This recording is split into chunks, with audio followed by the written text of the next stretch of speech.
That's right. Investigative reporter Catherine Falders joins me live now, along with ABC News legal contributor Kimberly Whaley for more on this.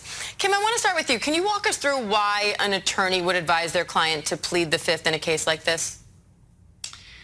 The Fifth Amendment does a lot of things, but one of the things it does is it says that you can't be forced to testify against yourself. You can't be forced to ask questions that could incriminate you, basically admit your own guilt. So an attorney might prep the client, know what the case is about, and be concerned that if the questions are answered truthfully, then the government could then use those to prove that Donald Trump committed the legal violations that are the source of the investigation. Now, it's conceivable that somebody would just be so nervous about being in this situation that they don't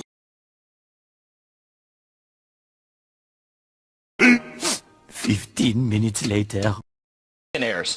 So I don't know why we need 90,000 new IRS agents to come after people. And so this is whether it's you're a small business owner, you didn't keep all your receipts. I think this is all coming together in Americans' minds, that if it's not a former president or a member of Congress like Scott Perry, then and you own a small business, it is going to be you. Well, we spoke earlier, Congressman, to the computer repairman, John Paul Mac-Isaac, who had Hunter Biden's laptop and handed it over to the FBI. And now he's saying that he's actually shocked that the FBI didn't raid Trump's home even sooner, because he feels like the institution is just completely politically motivated. He also said that if the FBI were actually doing their jobs, that they would have already raided Hunter Biden's home because of what was found in the laptop. Half the country does feel like the FBI is a wing of the Democratic Party, and that's not where this country should be. Well, you got me. By all accounts, it doesn't make sense. To be shared online. Another focus of the threats, the FBI. The Bureau's director, speaking to reporters, directly addressed the safety of these agents. Listen.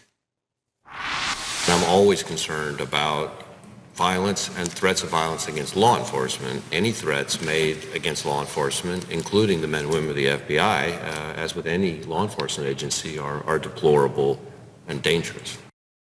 CNN's Donnie O'Sullivan has been reporting on this violent rhetoric. He joins us live now. Donnie, you track this stuff closely, and you read some of it is quite disturbing. Go into the details and then help me with the context. Is this louder, more threatening than prior to January 6th, or about the same?